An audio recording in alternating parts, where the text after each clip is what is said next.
后不后悔杀人？你为什么杀人？你后不后悔？张小云，你后不后悔？最后悔的就是你们这些叛徒！你们身为中国人却要反共！你们已经害死无数学生，还要害学生！Hello， 大家好，我是小兰。话说，2024年10月啊，在美国纽约一个叫皇后区的地方，法官的锤子一落，一个27岁的中国姑娘叫张小宁被判了个终身监禁。你可能要问了啊，终身监禁啊，这得是犯多大的事啊？事儿可不小，她把自己的律师啊给捅了。哎呦喂，这个事儿可就复杂了啊！这个姑娘嘛，她可不是一般人啊，人家手里面攥的是啥 ？UCLA。加州大学洛杉矶分校的录取通知书，那可是世界顶尖的大学啊，搁咱们这儿妥妥的天之骄子啊！哎，可就是这么一个前途一片光明的姑娘，怎么就走到了谋杀这一步呢？其实说白了，就是那个所谓的美国梦给闹的。她这个梦啊，做的有点歪啊，最后圆梦的地方不是华尔街，也不是好莱坞，是纽约的监狱。这个事儿啊，咱们得从头说起。这个张小宁啊，是个河北姑娘，家里面条件是相当不错呀。用现在的话说，就是个富二代，从小学习就好，这脑瓜子还聪明，这点没得说啊。但是这个问题出在哪儿呢？他爹妈呀，忙着挣钱，没太多时间陪他。那这个孩子在成长过程中，谁陪着他最多？不是爸妈哦，是那个电视里的美国大兵，是耳机里的英文流行歌，是各种各样的美剧。哎，你想想，一个青春期的孩子，天天看《老友记》里那种无忧无虑的生活，看《绯闻女孩》里那种纸醉金迷的派对，他的脑子里就会形成一个什么样的印象？那美国啊，在他的眼里就跟这个天堂似的，空气都是甜的呀，人人都有大房子、开跑车，天天开 party。多自由多美好啊！这种想法呢，慢慢的就在他心里面生根发芽了。所以啊，当他拼死拼活的考上了 UCLA， 拿到那张金灿灿的录取通知书，他想的不是哎我要去好好学习天天向上，而是我可算是能去我的天堂了。结果呢，这个姐妹啊，压根儿就没去 UCLA 报到，她直接一张机票飞到了全美国最繁华最有钱的地儿纽约。他一头就扎进了富人区啊，买名牌包，穿奢侈品，出入高档餐厅，那小日子过得比这个美剧里还潇洒呀。他把留学呢当成了一张进入上流社会的入场券，把学知识这个事儿啊早都忘到九霄云外去了。这俗话说得好啊，坐吃山空。他爹妈给的钱再多也经不住这么个花法呀。眼瞅这个银行卡里的数字越来越少，更要命的是他的签证快到期了，这下他就慌了呀。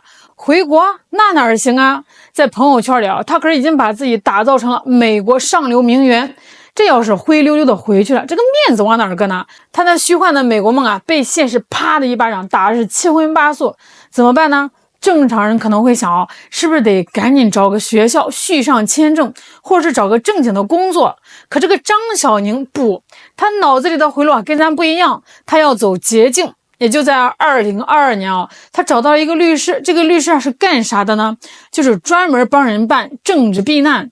哎，各位朋友，听到这4个字儿，你是不是觉得味儿有点不太对了？这个律师啊就给他出了馊主意啊，让他编故事，那是编得越惨越好啊。于是呢，一出荒诞大戏就开始了。张小宁张嘴就来啊，说自己在中国被警察性侵，还被关进了精神病院。我的天哪，这瞎话编的啊，连好莱坞编剧都得佩服他的想象力。光说不练假把式啊，为了让这个移民局相信，他还得表演啊。2022年的某一天，他穿了件白 T 恤，跑到纽约的联合国总部大楼前面，举着个牌子，那是一把鼻涕一把泪的在那儿控诉啊。那个演技，奥斯卡都欠他一座小金人。这一幕，好家伙，正中那些反华媒体的下怀，他们就扛着长枪短炮就过来了，一通猛拍啊，然后把这些照片呢发在网上，配上各种添油加醋的文字，在这个国外造成了很坏的影响。多一遍。中国政府从来没有停止过作恶，他们拿强奸当作救助，强奸从来都不是救助。北京警察强奸了我，中国政府却都说不归自己管，没有人维护我的权利。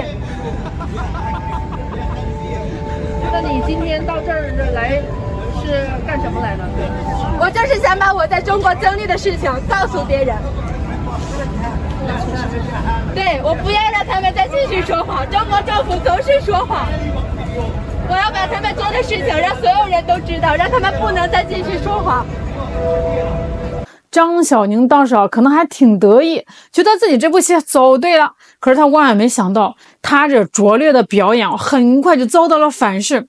首先，美国移民局那边也不是傻子呀，这种被压迫的老掉牙故事他们一年不知道要听几百个，一看就知道是假的，申请直接就给拒了。更绝望的是啥呢？他举牌子的照片呢，在这个网上传的到处都是啊，这个国内的亲戚朋友、同学、老师全部看见了。这下好了，他等于是自己把回国的路给堵死了。你想想你这么抹黑自己的祖国，还有脸回来吗？回来了怎么面对江东父老啊？这下张小宁彻底是傻眼了，进退两难啊！他就像一个赌徒把所有的筹码都压了上去，结果呢输了个精光。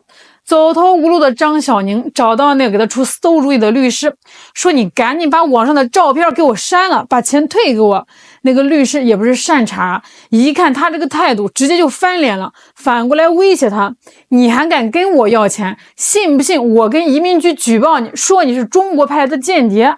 这话一出，直接把张小宁给干懵了。他这才明白自己是掉到坑里了呀，被人当枪使了。那绝望之下，他又辗转找到了第二个律师，就是本案的受害者李律师。他希望李律师能帮他把之前这些烂事的影响给消除了。那这位李律师也是个华人，他接了这个案子一查，好家伙，发现张小宁之前干的那些事完全是在胡闹是在抹黑自己的同胞和祖国。李律师呢是个有良知的人，他觉得这个事不能再帮下去了，就拒绝了张小宁。这个拒绝就成了压垮骆驼的最后一根稻草。在这个张小宁看来，全世界都背叛了他，他的美国梦碎了回国路断了，现在连最后一根救命稻草也没了，他的心态就彻底崩溃了但是他不是想不开要去伤害自己而是动了害人的心。法庭后来的证据显示，在案发前，他在网上搜了些什么呢？如何害人可以逃脱制裁？你听听这里多冷血！他还提前去这个商店买了好几把刀。2022年3月14号，他就揣着刀去了李律师的办公室，两个人没说几句就吵了起来。然后呢，丧心病狂的这个张小宁就掏出刀，对着李律师连捅了4刀，刀都往这个要害上捅可怜的李律师当场就倒在了地上，再也没有站起来。一个本可以为同胞提供法律帮助的律师，就这样遇害在了一个被虚荣和谎言吞噬的留学生的刀下。这个事说起来真让人又气又心痛之后呢，这个张小宁被捕了，在法庭上他又开始自己的表演。他先是说自己有严重的精神病，想以此脱罪。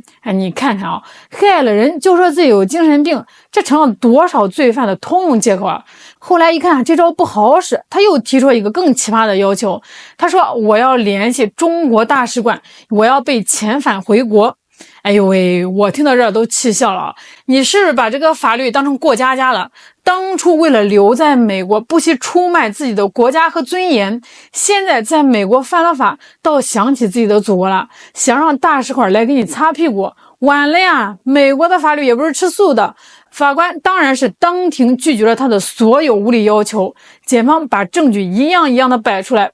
他上网搜如何害人的记录，他去商店买刀的监控录像，他作案时清醒冷静的行为，所有的证据都指向了一个事实，这是一场有预谋的冷血的犯罪。那经过漫长的审理，到了2024年10月2号，审判日终于来了。纽约皇后区法院的法官霍尔德当庭宣布判决结果，张小宁2级谋杀罪名成立，判处终身监禁，至少要服刑25年才能申请假释。而在这场审判的最后这个法官说了一段极其讽刺意味的话。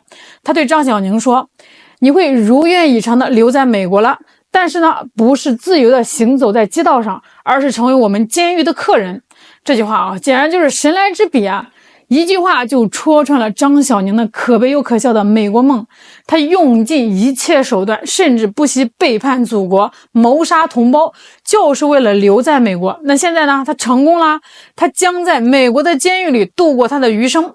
这不就是他另类的圆梦方式吗？代价呢是终身的自由。张小宁这个案子啊，虽然是个极端个例，但它就像一面镜子啊，照出了现在一些留学生群体面临的困境和问题。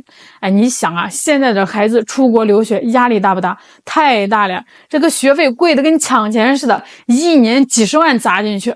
那到了这个国外呢，语言不通，文化不同，孤单寂寞冷，这些都是实实在在的压力啊。再加上对这个未来找工作拿身份的焦虑，很容易就把人的心态给搞崩了。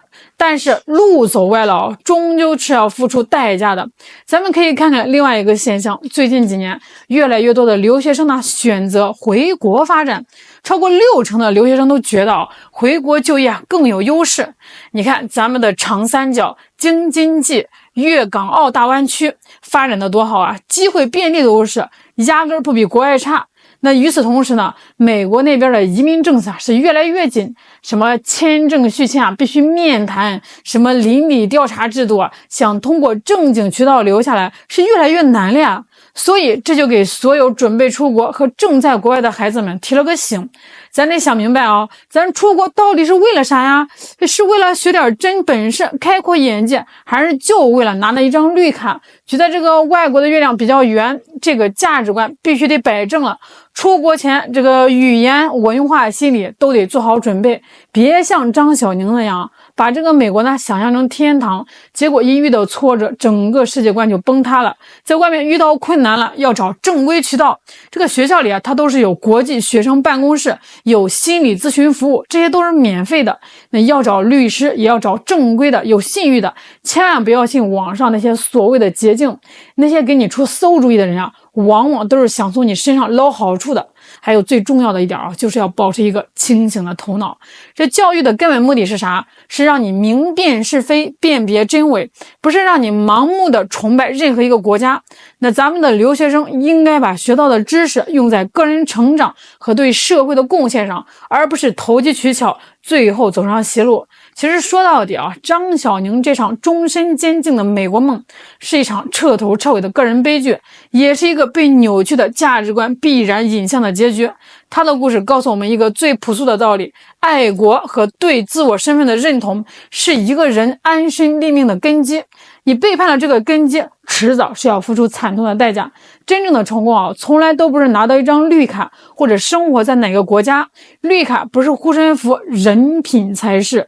希望这个张小宁的悲剧啊，能给更多的人敲响警钟。无论我们身在何处啊，都要踏踏实实用自己的双手去追逐梦想，而不是被那些虚无缥缈的海市蜃楼般的幻象所迷惑。